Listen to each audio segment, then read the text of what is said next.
राधे राधे राधे राधे राधे राधे राधे राधे राधे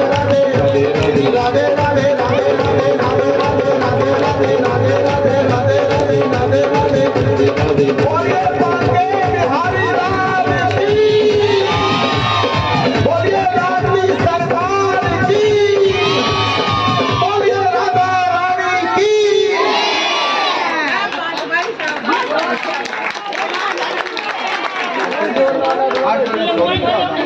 आनंद आनंद आनंद तो पहले बैठा नंद के आनंद भयो। एक आनंद ये है, एक आनंद ये है। आनंद आया जी? अच्छा बताओ कितने कितने पैसे लगे आपको इस आनंद को लेने में? नहीं है ना? 1 भी रुपया नहीं लगो। तो आनंद मौज मस्ती मैंने कल भी बताया था, ये परमात्मा की देन है। टेंशन खरीदनी पड़ती है, खरीदो। तो ये ऐसे घूमता है, वरना ये देखो कैमरा हिल जाता है। अगर मैं कह दूं ना, अगर मैं कह दूंगा आपने उसको ऐसे कहा था कि पंडित जी ऐसे करते हैं, किसको? मैंने कहा जब बात अभी बात करता हूँ आके, आपके टेंशन बढ़ गई। पता नहीं किसी ने क्या भड़का दिया पंडित जी को, मेरे खिलाफ पंडित जी के कान ने क्या बोल दिया, चाहे किसी ने कुछ ना बोला हो, टेंशन खरीदी गई है। अरे आनंद मौज मस्ती, तो इस आनंद मौज मस्ती में जियो। सदा ये दिन भी नहीं आते जहाँ जिसका मन करता नाचने को उठो और नाचो, क्योंकि कुछ क्षण ऐसे होते हैं कि जो आते हैं और चले जाते हैं, और कुछ क्षण ही होते हैं तो स्थित हो जाते हैं। तो आनंद मौज मस्ती में रहो ना, काहे को टेंशनों की जिंदगी जी रहे हो, चिंताएं होती रहती है। सब छोड़ दो लड्डू गोपाल जी पे कि जो कुछ करना आपने करना। कहते ना तन मन धन नहीं, तन मन धन नहीं, ठीक है? सब कुछ है तेरा, अब तेरा तुझको अर्पण क्या लागे मेरा। अजब कह दो कि तन भी दे दिया, मन धन दे दे, नहीं, पकड़ के रखो, धन को मुट्ठी में पकड़। भगवान क्या कहते हैं कि दान, दान की व्याख्या क्या है? चाहे वो गौ दान है, चाहे भूमि दान है, चाहे विद्या दान है, चाहे अन्न दान है, वस्त्र दान है, जल दान है, ईंधन दान है।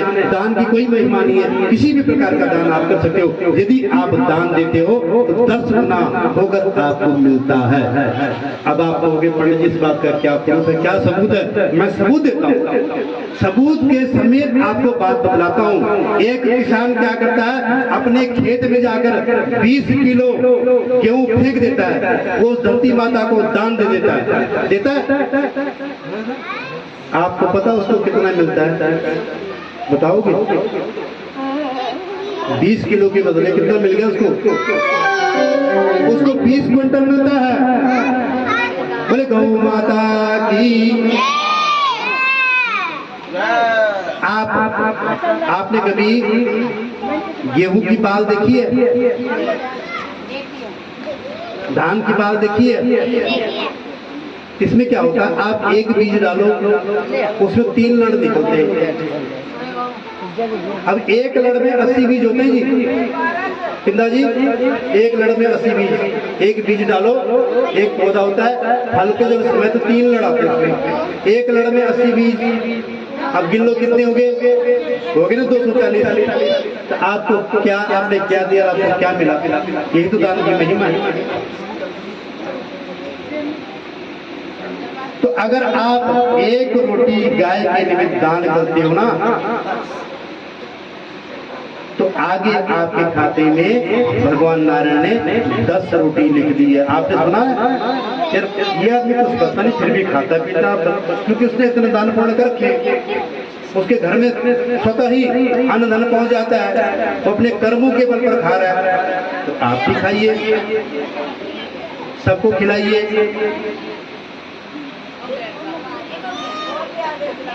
अच्छा, शैम्पू का इस्तेमाल किया किसी ने? किया था? नहीं, जो शैम्पू मैंने, मेरे वाला शैम्पू फ्री वाला नहीं किया, मुझे पता था शैम्पू का इस्तेमाल करते हुए ऐसा हो गया होगा ना। हेलो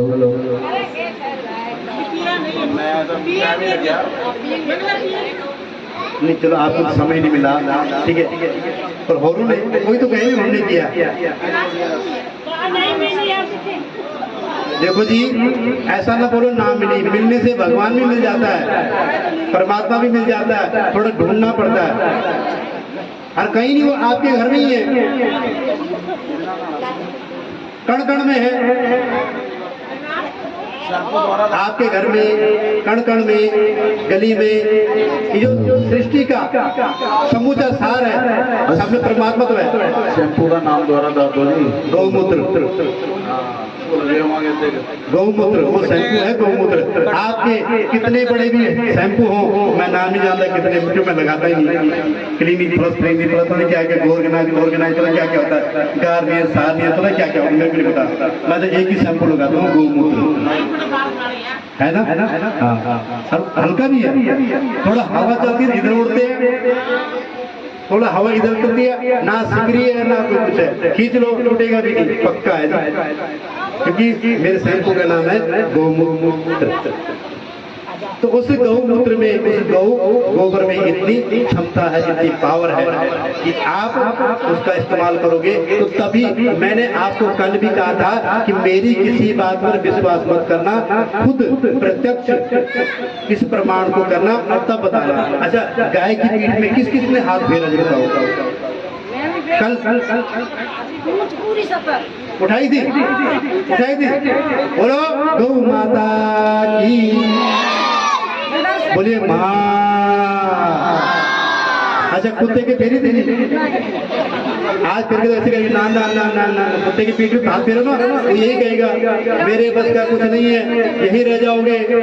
बकरी अंदर छुपा देती है और गाय माता कहती है इन्हें पकड़, तुझे पार लगाऊंगी, यही नहीं वहां भी पार लगाऊंगी। तो इन्होंने अजमाया, मैंने तो इनके कान नहीं भरे, आप भी अजमाओ ना। गाय सवेरे बोलो सुमन बहन जी की, इन्होंने भी अजमाया, अजमाओ ना। अच्छा, एक चीज और, कई गाय आए ना, कितनी भी मारने वाली हो, उसके गले में एक बार ऐसे कर देना, वो पता क्या करेगी, लगे रहो, 3 घंटे तक भी हो जाएंगे, गाय नहीं हिलेगी, तुम पागल हो जाओगे। अच्छा, गाय की एक क्षमता बताऊं, गाय इतनी तेज बुद्धि वाली होती है। मैं गाय और भैंस का दोनों का अंतर बताता हूँ। आप ऐसे करो, एक भैंस को अपने घर ले आओ, किसी की भैंस है, उसको रोज अपने घर ले जाओ, मान लो ठीक सुबह 10 बजे उसे लेकर जाओ और 6 महीने तक लेकर जाओ, उसको वहां पर खिलाओ पिलाओ और उसको भेज दो। कितने दिन तक? 6 महीने तक। 6 महीने बाद रोज सुबह 10 बजे, 6 महीने तक। 6 महीने बाद, जब 6 महीने के बाद अगला दिन आएगा ना, उस गाय को, भैंस को छोड़ दो।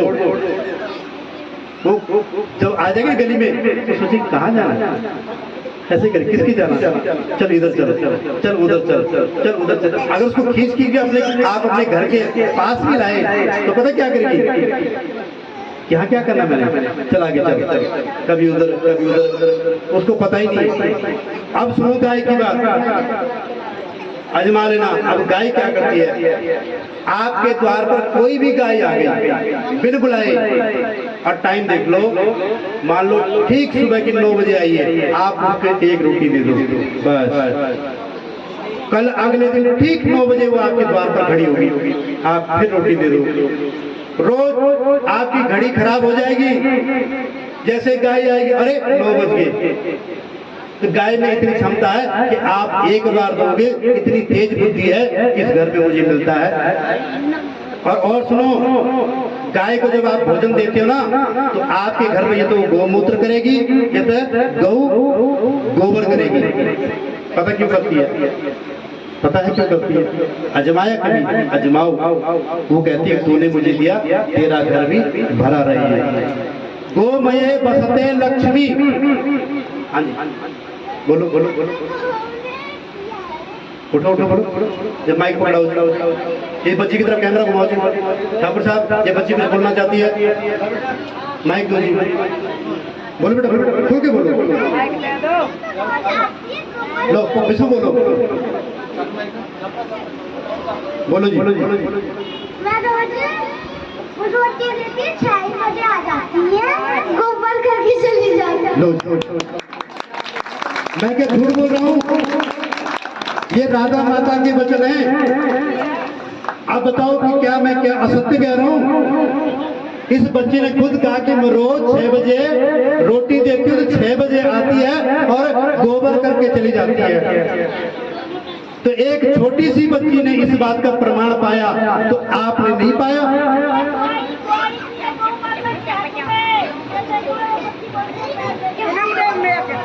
एक नन्ही सी बच्ची ठीक समय के अनुसार, अब उसने इस कर्म को नोट किया है कि 6 बजे गोबर। मैं भी तो यही कहता हूँ, वो खाली नहीं जाती है। और हमने क्या क्या है, डंडा उठाया, अब ये गोबर करके चल चल चल चल, गोबर करने से पहले तू कहीं और जा। और वो पड़ोसी के घर के आगे गोबर करके चली गई। तब करे यार पड़ोसी काम तो करता है, इसका काम बहुत चलता है, पता नहीं क्या करता है। करना क्या है, तुम्हारे भाग्य की लक्ष्मी तो वहां जा रही है।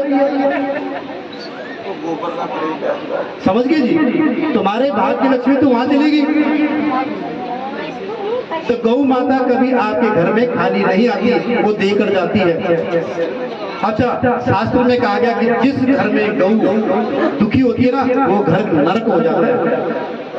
और जिस घर से गाय दुखी होकर जाती है, उसके जितने भी उसने पुण्य किए हो, अश्वमेध यज्ञ क्यों न किए, कितने भी जागरण किए, कितने भी उसने पूजा पाठ किया हो, वो सब नष्ट हो जाता अगर गौ माता आपके द्वार से दुखी होकर गई। इसलिए उसके दुख का कारण तो बनो ही ना। राजा जनक की कथा आती है इस गौ कथा के अंदर कि एक समय राजा जनक जी जब जा रहे थे तो रास्ते में गाय खड़ी थी, उन्होंने उसको हटा दिया, साइड कर दिया और अपने आप निकल गई। तो इतना करने के प्रताप से राजा जनक को यमराज के नगरी में उनके द्वार तक जाना पड़ा। जनक राजा सीता जी के पिता। तो उस गौ को हटाने के प्रताप से ही जनक तक यमराज तक पहुंचे। और जब उन्होंने इतना प्रसंग अपने गुरुदेव से कहा कि मैं इतना धर्म कर्म होते हुए भी ऐसा कौन सा मैंने पाप किया था कि मुझे यमराज के द्वार तक जाना पड़ा। अंदर नहीं गए, सिर्फ द्वार तक गए और वहां पर उन नरक की पापी आत्माओं की चित्कार को सुना, जिसको सुनने से उनका हृदय विदीर्ण हो गया और कहते हे परमात्मा, ये कौन सी घड़ी में मैं यहाँ आ गया। तब वो जो नरकगामी थे वो राजा जनक की हाथ जोड़कर प्रार्थना करते हैं, हे राजा जनक, आपका प्रताप कितना है, हम यहाँ कर्मों के अनुसार फल भोग रहे हैं, आप हमें मुक्त करवाइए। तो राजा जनक ने सबको मुक्त करवाया।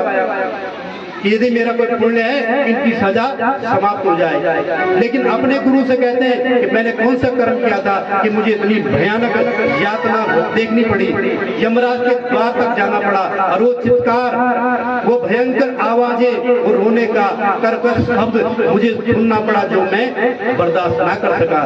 तब गुरु ने कहा कि आपने एक बार आते हुए मार्ग में गौ माता को अपने मार्ग से हटा दिया था। वो घास खा रही थी और जनक ने उसको अपने मार्ग से हटाया और अपना रथ निकाल दिया। कल इधर गए, ये बैठे कल कहते हैं जब यहाँ से शाम को ठाकुर जी जाते हैं ना, कथा समाप्त हो जाती है, आरती बंधन हो जाता है, तो ठाकुर जी घर जाते हैं कि सवेरे नहाना धोना होता है। ठाकुर जी नहाना धो, तो मैं जब लेके जा रहा था तो जाते वक्त मैं इस टोकरी में 2 फल डाल देता हूँ। तो बहन जी कहती पंडित जी 2 फल, मैं कहीं मेरी गाय दरवाजे में ना गायें खड़ी होती हैं, ये नहीं पता 5 हो कि 10 हो 15 हो 25 हो, तो मैं खाली आ जाता हूँ, उनको अजीब सा लगता है, मेरे को भी लगता है। तो जब जाता हूँ तो कुछ टोपी मिलती है, किसी को मिलता है। तो आप यकीन करोगे, मैं नहीं कहता हूँ यकीन करो, आप कभी अजमाना आकर देखो मेरे द्वार पर। मैं जब भी आऊँ 12 बजे आऊँ 1 बजे आऊँ तो गाय माता बैठी रहती है और मैं कभी उठाता नहीं उनको। मैंने अंदर भी जाना है, मोटरसाइकिल है, कुछ भी है, अंदर भी लगाना, तो आप यकीन करोगे वो इतना रास्ता छोड़कर बैठती है कि पंडित जी का मोटरसाइकिल आराम से निकल जाए और गाय को टच नहीं होता। तो ये उनकी बुद्धि की प्रक्रिया है। ये हमारा बेटा बैठा हुआ है, पापा इनको कैसे पता लगता है कितनी जगह छोड़नी है। अगर 3 गायें 4 गायें, सबने रास्ता बना रखा होता है कि पंडित जी अभी जाएंगे। हाँ, अगर मैं घर के अंदर घुस गया, मेरा मोटरसाइकिल अंदर है, तो रास्ता ब्लॉक कर देते हैं। अब तो बाहर जाके अगर नहीं हूँ तो पता लग जाता कि पंडित जी भी घर में नहीं आएंगे तो हमें तो उठाएंगे नहीं, लेकिन गाड़ी भी अंदर करेंगे। तो इतना रास्ता छोड़ देते हैं कि आराम से मेरा गाड़ी मोटरसाइकिल अंदर चला जाता है और कभी मैं उठाता नहीं हूँ। कभी आके देख लेना। तो ये उस गाय माता का पुण्य है, प्रताप है, और उसी की बदौलत मैं आज भटिंडे शहर के अंदर दूसरी गौ कथा कर रहा हूँ। पहली कथा में मैंने बहुत दुख देखे, बहुत मुझे समस्याओं का, दिक्कतों का सामना करना पड़ा। इस बार नहीं करना पड़ा। इस बार तो गौ माता साई जैसे वरदान देगी कि जा करता रहे, लेकिन पहली बारी मैंने बहुत कुछ बर्दाश्त किया। पहली कथा में तो सुनने भी आते हैं, पहली कथा में तो सुनने भी आते हैं गौ कथा। और उन दोनों कथाओं में हमारे परेश शर्मा जी मेरे साथ संगीत पर थे, उसमें भी इसमें भी। उसमें हमारे पप्पू शर्मा जी भी थे, ललारी जी भी थे, राजू जी भी थे। इस कथा में हमारे पिंदा जी भी है। साउंड तो हमारी पक्की है ना, जहाँ भी हम गोपाल ही चलता हमारे साथ में, यही गोपाल, एक गोपाल ये एक गोपाल।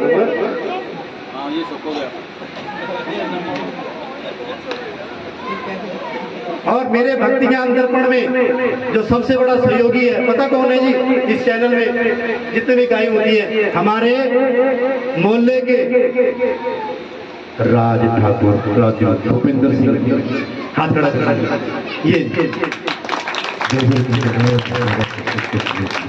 ये पूरा साथ देते हैं। गौशाला से लेके कोई कर्म में कहीं कोई गाय एक्सीडेंट हो जाए, किसी की चोट लगे, तुरंत फोन करते पंडित जी गाय बीमार है, आ जाओ दवाई लेके, और हम भी चले गाय को इलाज वगैरह करते, पट्टी देते हैं। एक छोटी सी घटना सुनाओ, छोटी सी घटना सुनाओ, कथानी घटना है। मैं एक बार हरमल की तरफ गया, वहाँ गाय ने पानी पीने के चक्कर में नहर में छलांग लगा दी। मैं और मेरे बेटा हमने देख लिया। अब ना देखा तो चल जाता है, लेकिन जो चीज सामने गिर गई है और वो भी गौ माता को, अगर गौ माता के तिरस्कार कर दिया तो यहाँ कथा करने का फायदा क्या दिया? हमने अपना मोटरसाइकिल पीछे लगा दिया, नहर में गाय और सड़क पे हम करते लोगों को रुका, भाई हमारी मदद करो, गाय डूबे। किसी 100 बातें गई, मरने दो, जाने दो, 50 कर दिया पिंदा जी, 50 गाय गिरने दो, हमें क्या लेना। लेकिन करते 3 किलोमीटर हमने पीछा किया। मेरा लड़का कहता पापा क्या करे, मगर छोड़ जाने दे गाय को। मैं इसकी भावना देखकर क्या कहता, कहते पापा जाना नहीं है, मगर रात हो रही है, कहते कुछ भी हो गाय बचानी है। मैं बेटा गाय तो बचेगी, चाहे मुझे डब्बारी दफ्तर में जाना पड़े। अपने साथियों को फोन किया, कोई रस्सी लेकर आया, कोई जिसके पास जो सामान था ले आए, और यहाँ हमने आगे बीच तरफ से थोड़ा इधर गाय को घेर लिया पानी के अंदर ही। अच्छा, डर हर किसी को होता है, हर किसी को डर होता है। अब गाय को लेके हमें मार रही है, हमारे ठंड का टाइम है जी, ठंड का टाइम। हमने जो है हमारे लड़कों ने नदी में छलांगे लगा दी, गाय को घेर लिया। अब गाय जो पानी के अंदर लाते मारे, कोई सींग मारे, उसको डर अपना कि मुझे मार रहे। जैसे तैसे उसको किनारे लेकर आए, रस्सी पे बांधा, खींचा, रस्सियां टूट गई।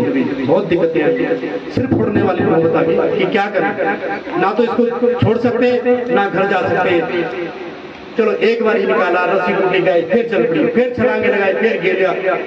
फिर कुछ भले इंसान भी हैं, हमारे सरदार भाई भी ना बहुत काम करते हैं हमारे साथ। हमारे हिंदू भाई इतना काम नहीं करते।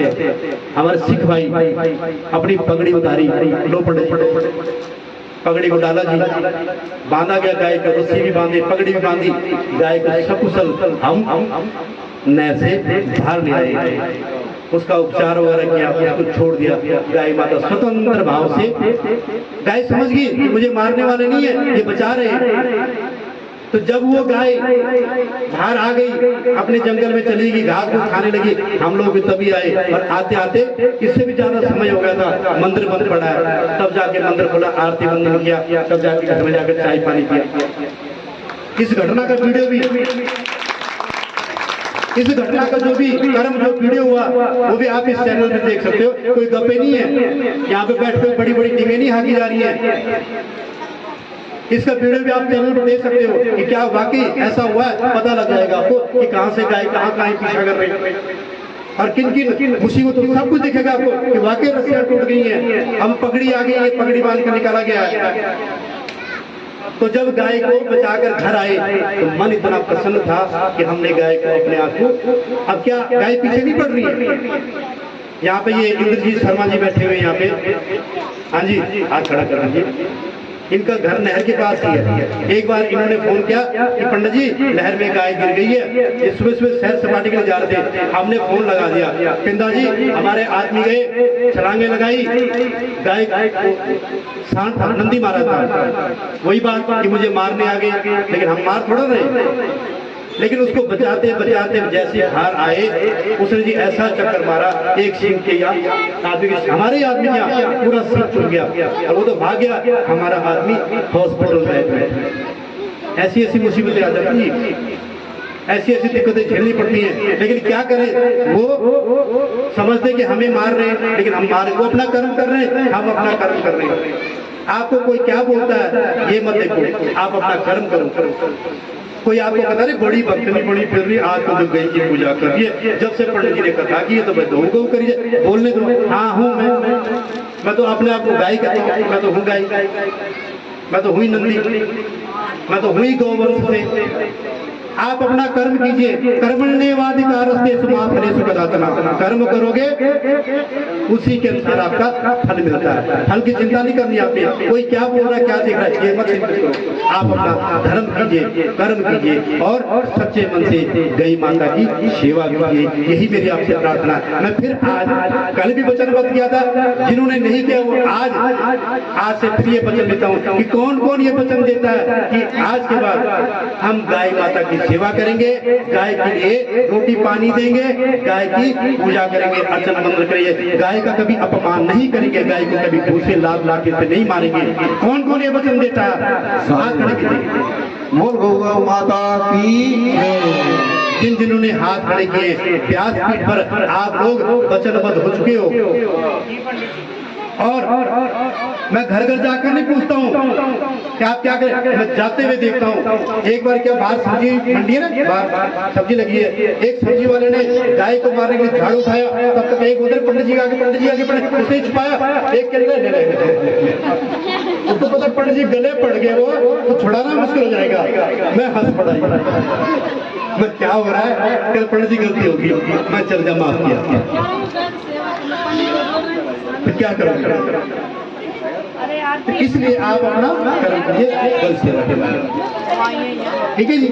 बोले गौ माता की, प्रेम से बोलेंगे जय गौ माता। क्या बोलेंगे? प्रेम से बोलेंगे, प्रेम से बोलेंगे। गौ माता आप सबकी मनोकामना पूर्ण करे, आपके घर में, गलियों में, मोहल्लों में इसी प्रकार गौ कथा का प्रचार प्रसार होता रहे। हमारा धैर्य यही है कि हमने गौ कथा करनी है और गौ माता को प्रचार प्रसार करना, सबको गौ माता की भक्ति की ओर लेकर आना है। आरती करेंगे जी, सभी अपनी अपनी जगह पे बैठे रह के खड़े हो जाए, खड़े हो जाओ।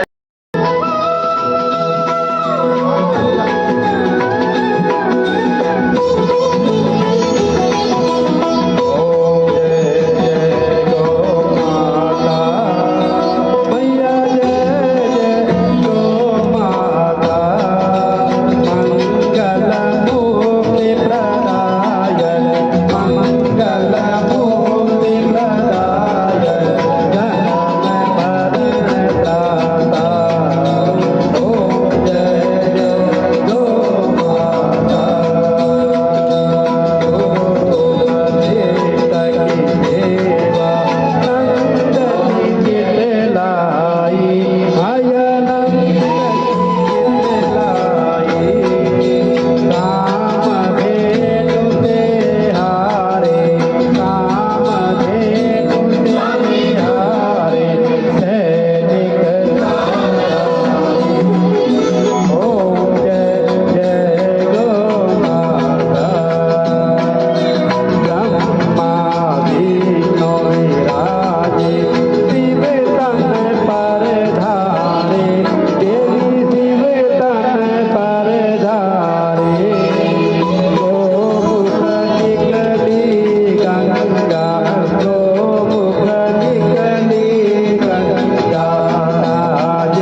भोगी देवी हरत दास भोगी करे जो सेवा करे जो सेवा सुख पावे रोगी ओम जय जय गौ माता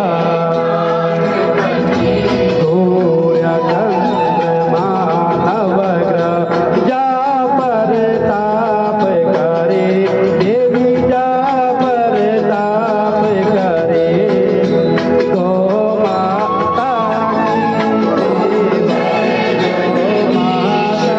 की कुंज धरे ओम जय जय गौ माता जो सेवा करी आरती जो जन नित्य गावे देवी जो जन नित्य गावे कहे मधुर कवि भवते कहे मधुर कवि भवते पार उतर आए ओम जय जय गौ माता ओम जय जय गौ माता मैया जय जय गौ माता मंगल मुक्ति प्रदायिनी मंगल मुक्ति प्रदायिनी जन्म मरण त्राता गौ माता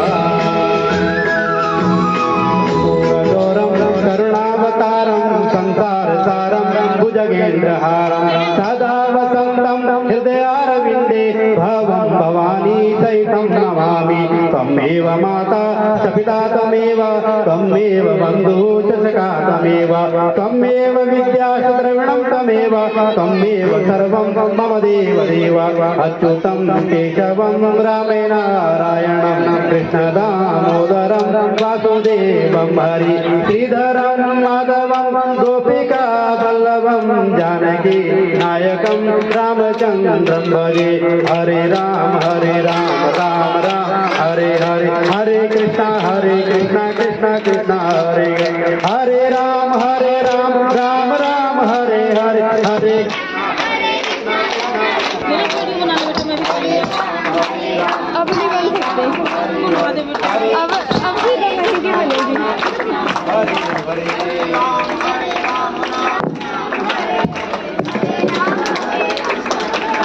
हरे हरे बोले गो माता की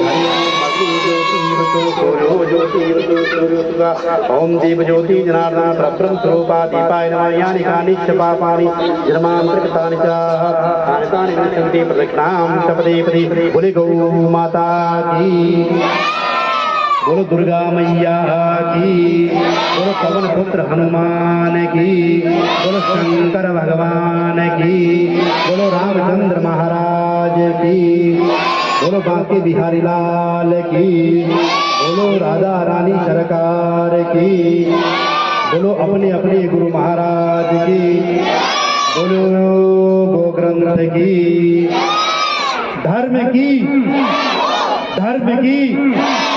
अधर्म का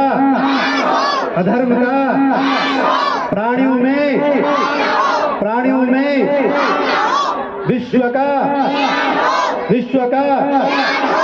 गीता ज्ञान गौ ग्रंथ गीता ज्ञान गौ ग्रंथ बोलो गौ माता की प्रेम से बोलेंगे माँ प्रेम से बोलेंगे माँ एक बार फिर बोलेंगे माँ गौ माता आप सबके अंदर के भंडारे परिपूर्ण करे सबकी मनोकामना पूर्ण हो सबके घर में सुख हो शांति हो रिद्धि हो सिद्धि हो मंत्रार्थ फला संतु पूर्णा संतु मनोरथा शत्रुणां बुद्धिनाशाय मित्राणां मुदस्तव ओम स्वस्ति स्वस्ति स्वस्ति शांति सुखांतर भवतु जय करे वीर बजरंगी जय करे वीर बजरंगी जयकारे